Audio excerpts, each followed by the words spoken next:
There are men whose names are whispered in fear, their legacies written not in ink but in blood. Their stories are not mere tales of crime, they are epics of brutality, manipulation, and terror that left entire nations trembling in their wake. These men did not simply break laws, they shattered the very fabric of society, twisting it to their will. They ruled not with justice but with fear, a fear so deep it crept into every shadow, every locked door, every sleepless night. But how do such men come to exist? How does a child playing in the dusty streets of a slum grow into a tyrant who commands armies of killers?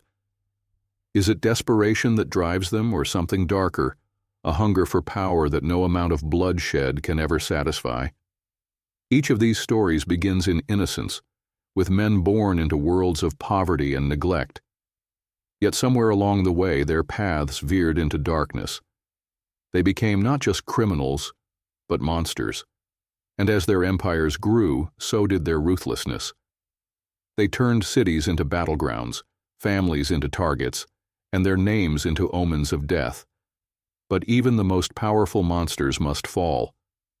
These are not just tales of rise, but of ruin, of men who thought themselves untouchable, only to be brought low by their own greed, arrogance, or the relentless pursuit of justice. From the blood-soaked alleys of Chicago to the drug-fueled chaos of Mexico, from the terror-stricken streets of Bombay to the labyrinthine tunnels of escape. These are the stories of the most ruthless gang leaders the world has ever known. Stories of horror, stories of power, stories of men who became legends and left destruction in their wake. As you step into their worlds, prepare yourself.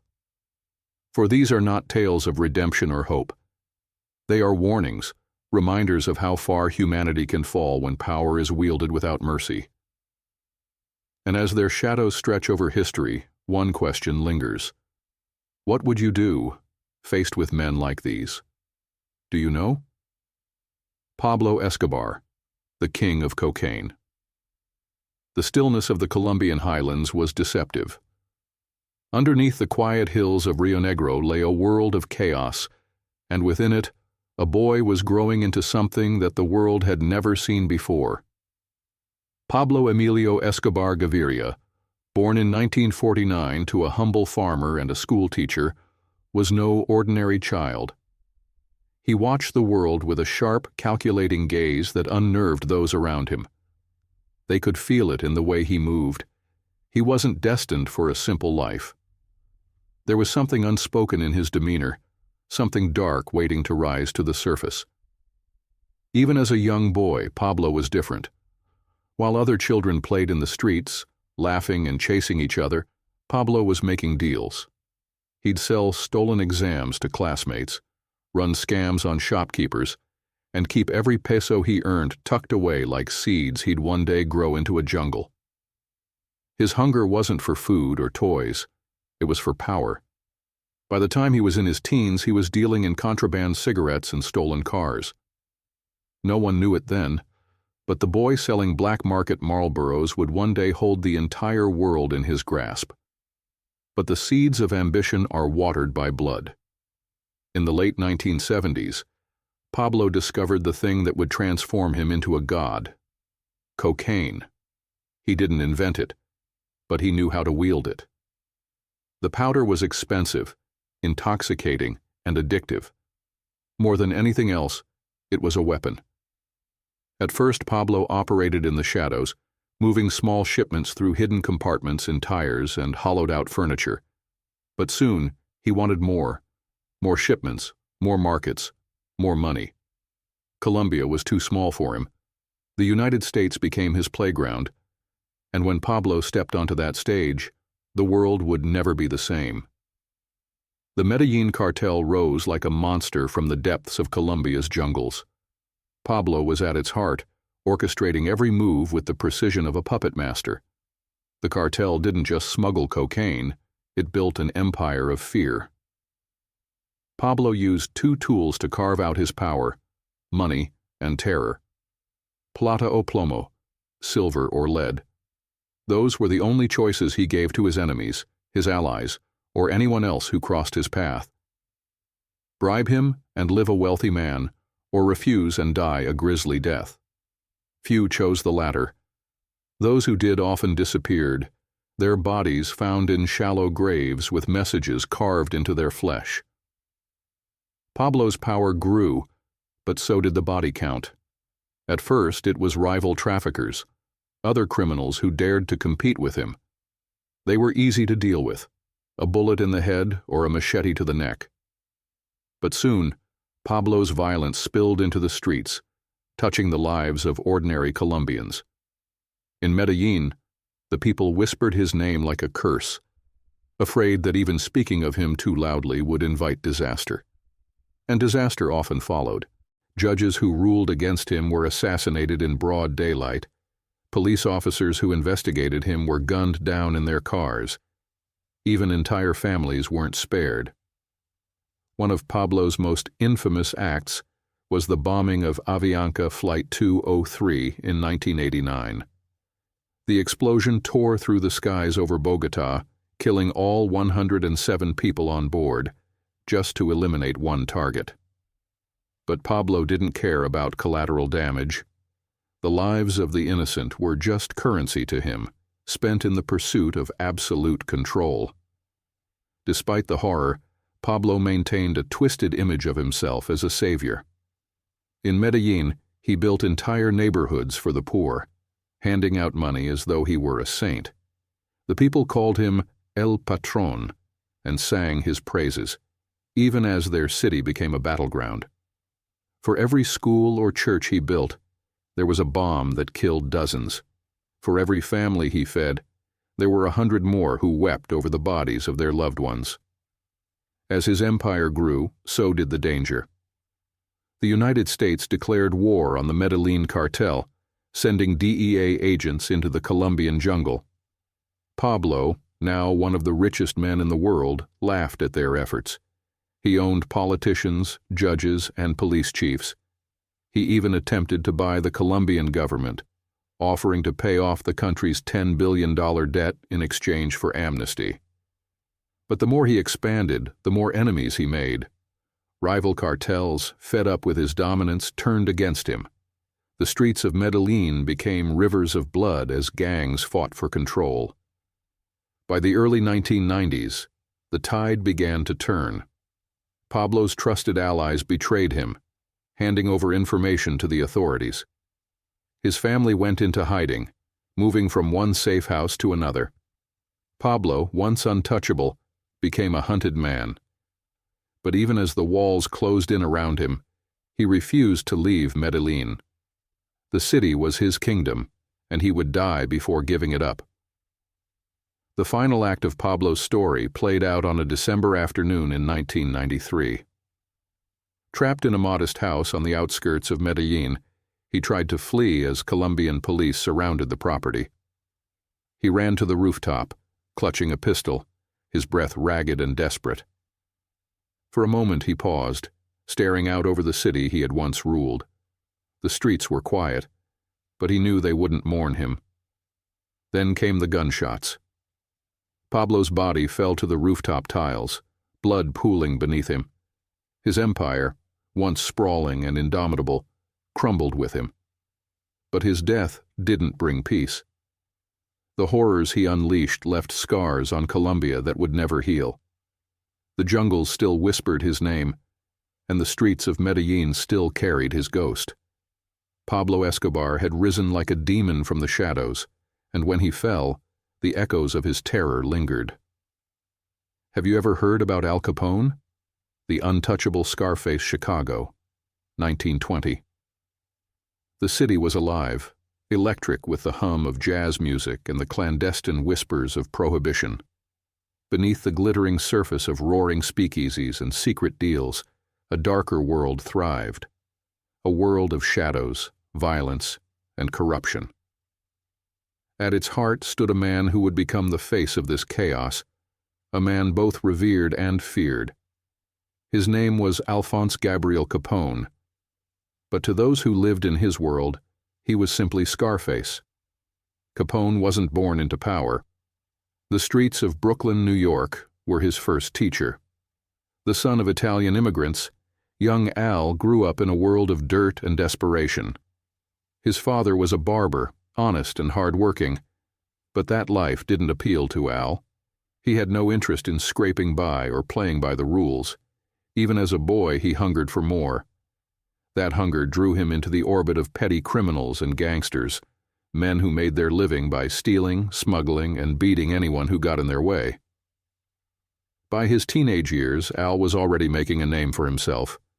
But the streets are unforgiving, and they leave their mark.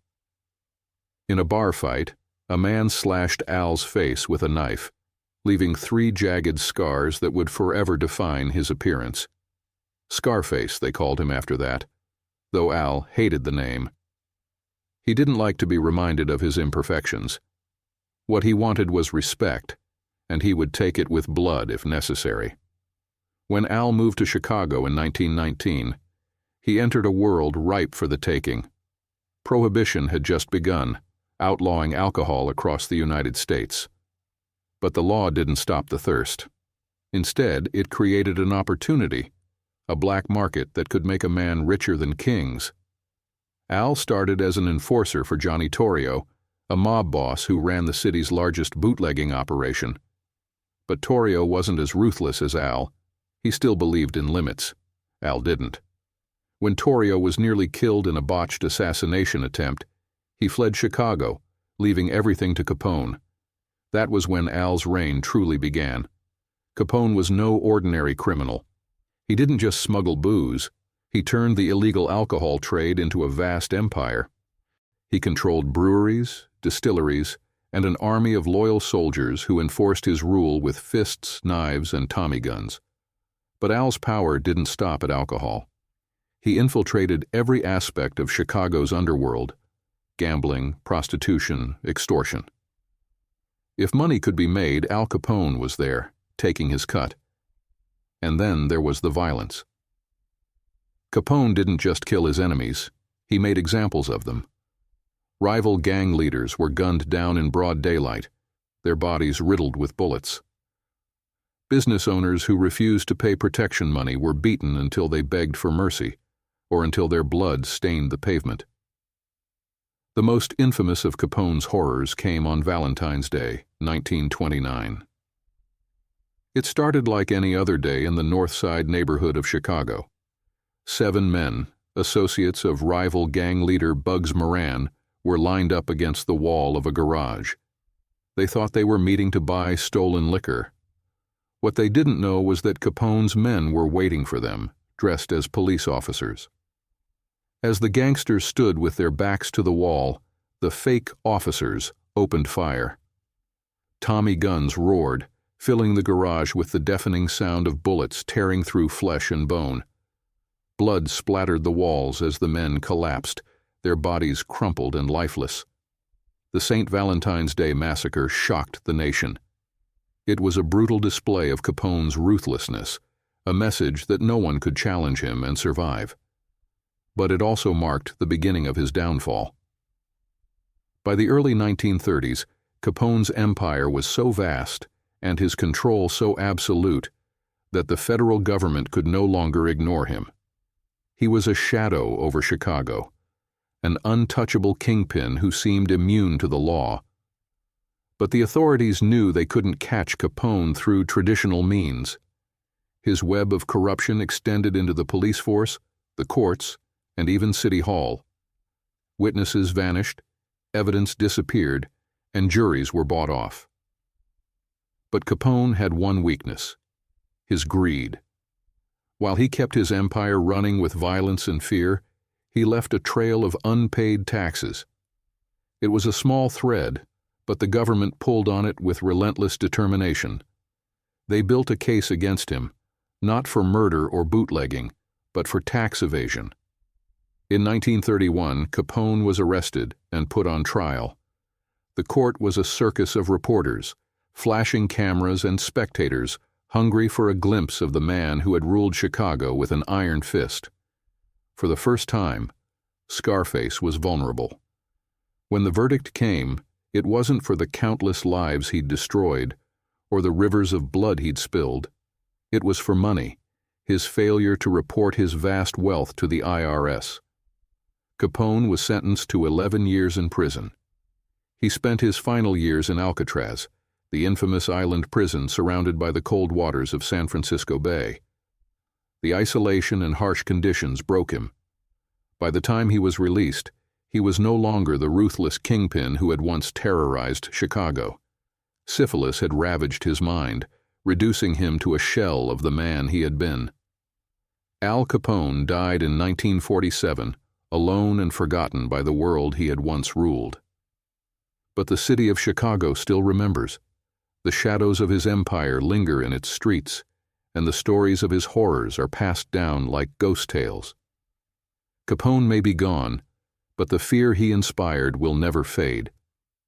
Maybe you know about Dawood Ibrahim, the ghost of Bombay. The streets of Bombay, now Mumbai, were never truly silent, not even at night. Beneath the glowing neon lights of the city's bustling bazaars and the shimmering skyline by the Arabian Sea, shadows moved. These shadows carried secrets, whispers of power, and the scent of blood. In the darkest corners of this sprawling metropolis, a man rose from obscurity to become a ghost, a figure so feared and elusive that his name alone could turn a bustling marketplace into a graveyard of silence. His name was Dawood Ibrahim. Dawood wasn't born a monster. His story began in the impoverished neighborhoods of Dongri, a place where life was a daily battle for survival. The son of a police constable, young Dawood was no stranger to discipline. Yet the rigid confines of morality didn't appeal to him. He saw the futility of his father's life, the endless struggle to make ends meet despite wearing the badge of authority. Dawood wanted something more, something the straight path could never provide. In the alleyways of Dongri, Dawood learned the language of survival. By his teenage years, he was running errands for local smugglers, delivering goods that no one spoke of openly. Gold, electronics, and foreign currencies moved through the labyrinth of Bombay's underworld, and Dawood was a quick learner. He wasn't just another errand boy. He had an uncanny ability to navigate the criminal ecosystem, earning respect and making powerful allies. But Dawood was ambitious. He wasn't content being a cog in the machine. He wanted to control the machine itself. By the early 1980s, Dawood had formed his own syndicate, a network that spread like a cancer through Bombay. His gang, known as D Company, became synonymous with terror.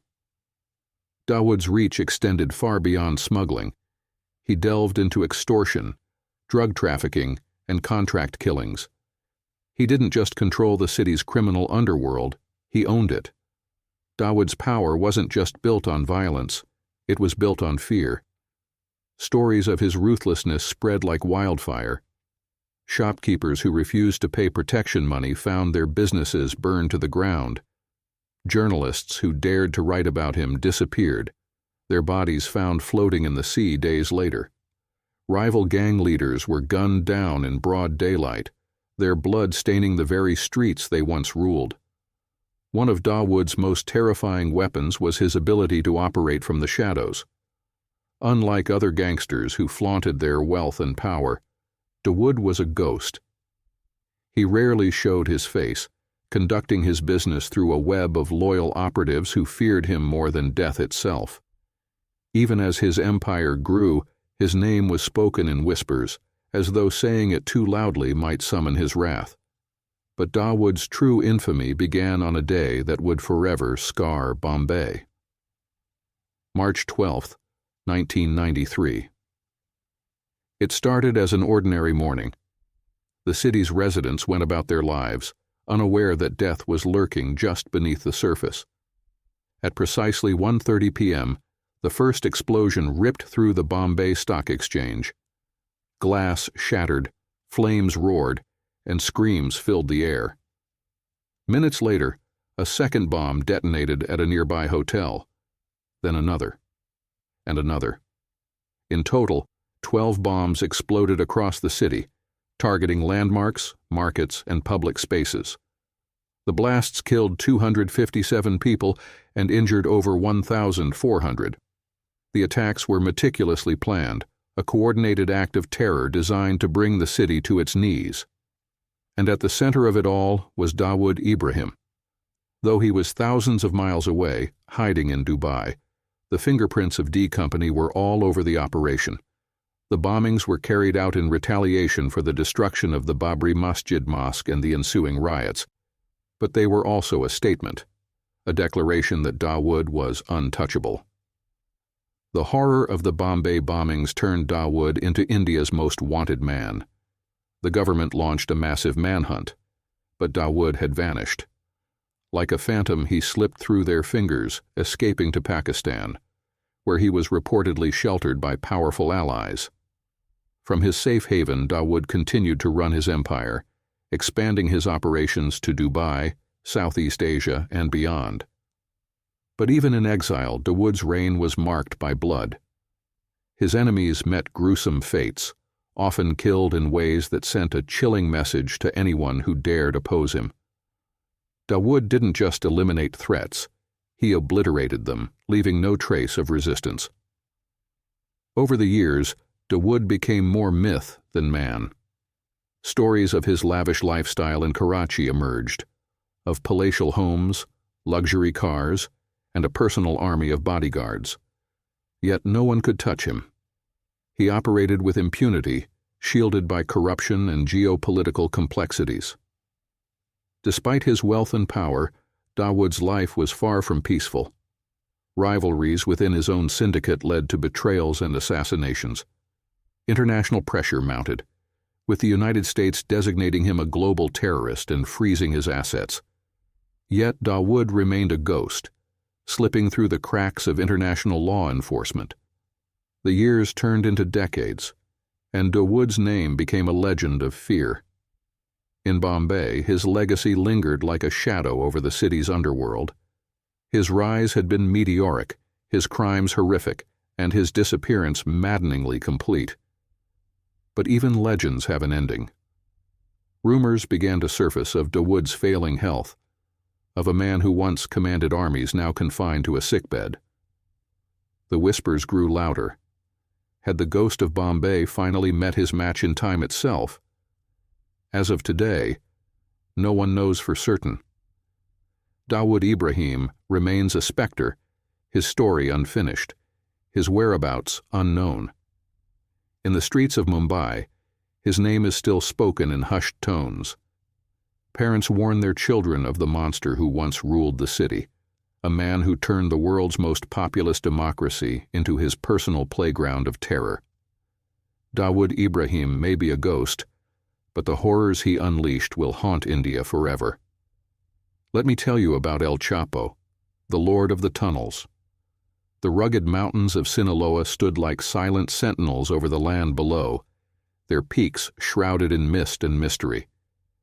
Deep within this remote corner of Mexico, a child was born into crushing poverty, destined to become one of the most powerful and feared drug lords the world has ever known.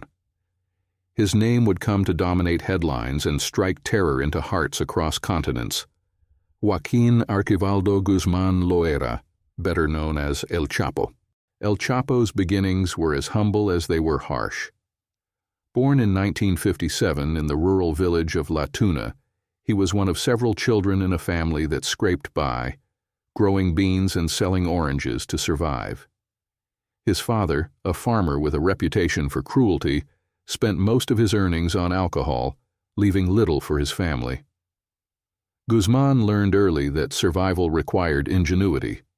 He grew his first marijuana crop at the age of 15, setting him on a path that would lead him far from the dusty fields of La Tuna.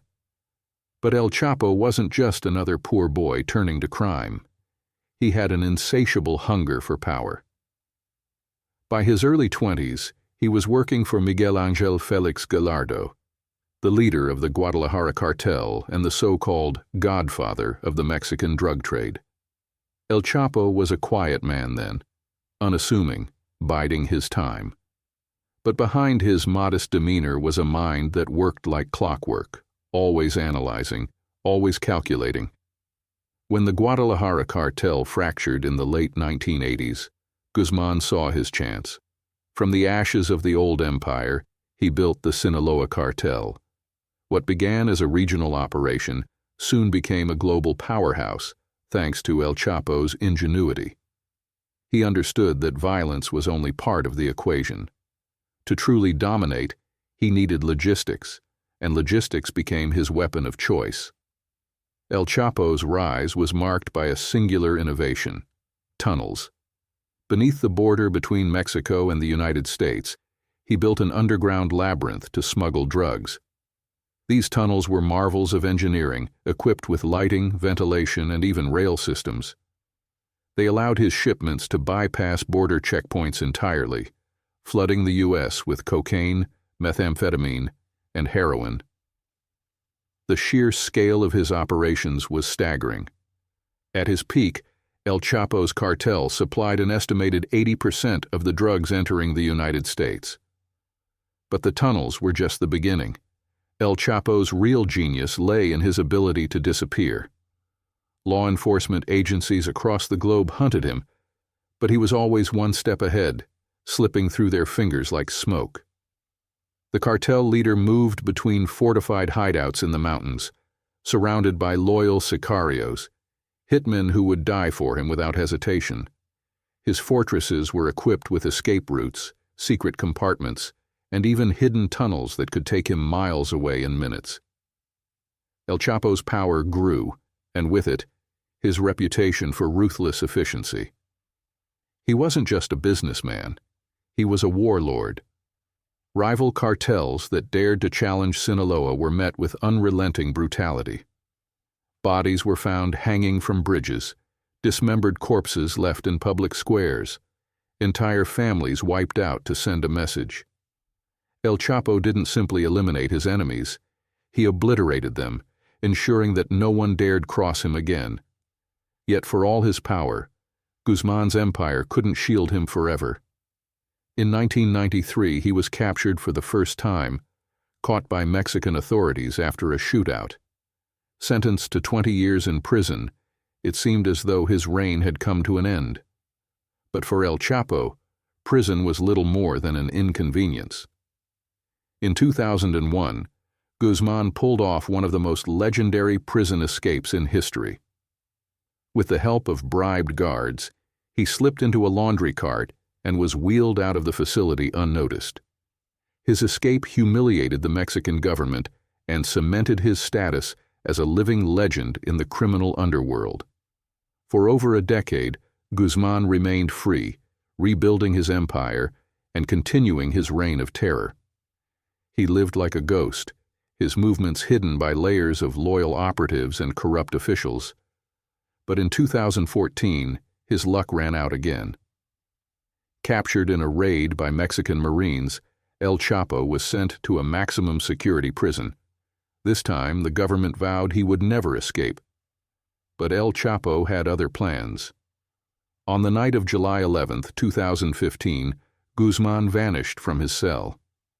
Security footage showed him pacing back and forth before disappearing into a hole beneath his shower. What authorities discovered next defied belief. Beneath the prison, his men had dug a mile-long tunnel, complete with ventilation, lighting, and a motorcycle mounted on tracks. The tunnel led to a safe house, where El Chapo emerged once again, free to continue his reign.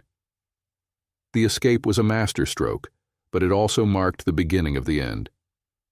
El Chapo's arrogance made him careless. In 2016, while on the run, he agreed to an interview with a famous actor and journalist. The meeting revealed his location, leading authorities straight to him. In January 2016, Guzman was captured for the final time. This time, there would be no escape. Extradited to the United States, he stood trial in New York, facing a mountain of evidence.